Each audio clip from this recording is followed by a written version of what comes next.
দেখো, বেশ কয়েকটা বিষয় কিন্তু উঠে এসছে এবং সেই অভিযোগের পরিপ্রেক্ষিতে পুলিশ জানাচ্ছে দুজনকে পুলিশ গ্রেপ্তারও করেছে।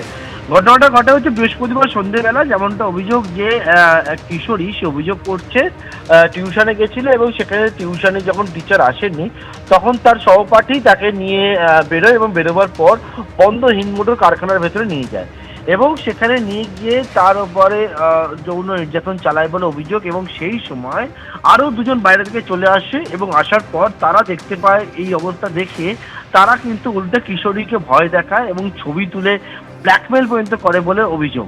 এবং এই ঘটনার পরিপ্রেক্ষিতে পুলিশের কাছে পরবর্তীকালে অভিযোগ দায়ের করে ওই কিশোরী তার পরিবারকে গোটা বিষয়টা জানাবার পর। এবং যে অভিযোগ দায়ের করা হয় সেখানে অভিযোগ যে তার বন্ধু যিনি ছিলেন সে বন্ধু এছাড়া আরো দুজন তারা কিন্তু কিশোরীর উপর যৌন নির্যাতন চালায় বলে অভিযোগ।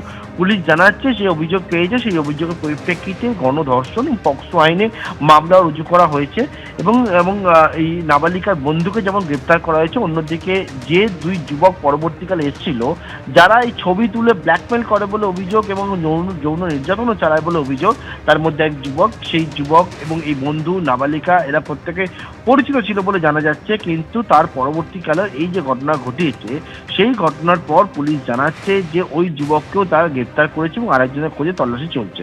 কিন্তু এই যে যুবককে গ্রেপ্তার করা হয়েছে এই যুবক নিজেকে স্থানীয় তৃণমূল যুব নেতা বলে পরিচয় দিত, এমনকি নিজের পরিচয় সম্পর্কে নিজেকে সিভিক ভলেন্টিয়ার বলেও পরিচয় দিত বলে জানা যাচ্ছে। যদিও পুলিশ জানাচ্ছে যে এই যুবক সিভিক ভলেন্টিয়ার নয়, এর আগেও প্রতারণার অভিযোগে, চিটিং এর অভিযোগে তাকে গ্রেপ্তার পর্যন্ত করা হয়েছিল।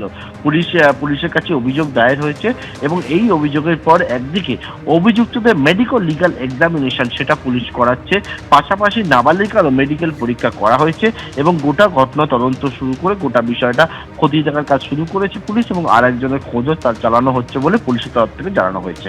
কুসুমিতা, অর্থাৎ তুমি আমাদের সঙ্গে থাকো। আর এই গোটা ঘটনার প্রতিবাদে গতকাল উত্তরপাড়া জিটি রোডের সামনে থানা অবরোধ করে সিপিএম। এক নাবালিকা, তাকে যৌন নির্যাতন করা হয়েছে এমনটাই অভিযোগ উঠেছে দুই ব্যক্তির বিরুদ্ধে। একজন পলাতক যাকে গ্রেফতার করা হয়েছে, আজ তাকে শ্রীরামপুর আদালতে তোলা হবে। আগেও এর বিরুদ্ধে প্রতারণার অভিযোগ ছিল এবং এই ব্যক্তির পরিচয় সিভিক ভলেন্টিয়ার বলে সে নিজেই দিয়েছিল বলে জানা যাচ্ছে। পুলিশ সূত্রে খবর, সন্ধ্যেবেলা টিউশন পড়তে গিয়েছিল এই নাবালিকা। শিক্ষক না আসায় বন্ধুকে সঙ্গে নিয়ে সে ওই বন্ধ কারখানার মধ্যে যায়, এমনটাই পুলিশ সূত্রে জানা গিয়েছে। অভিযোগ, সেই সময় সঙ্গীকে নিয়ে ঘটনাস্থলে ওই অভিযুক্ত যুবক সে উপস্থিত হয়।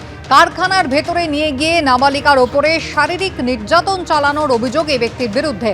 বাড়ি ফিরে উত্তরপাড়া থানায় লিখিত অভিযোগ দায়ের করে ওই মেয়েটি। সেই অভিযোগের ভিত্তিতে যুবককে গ্রেফতার করা হয়েছে।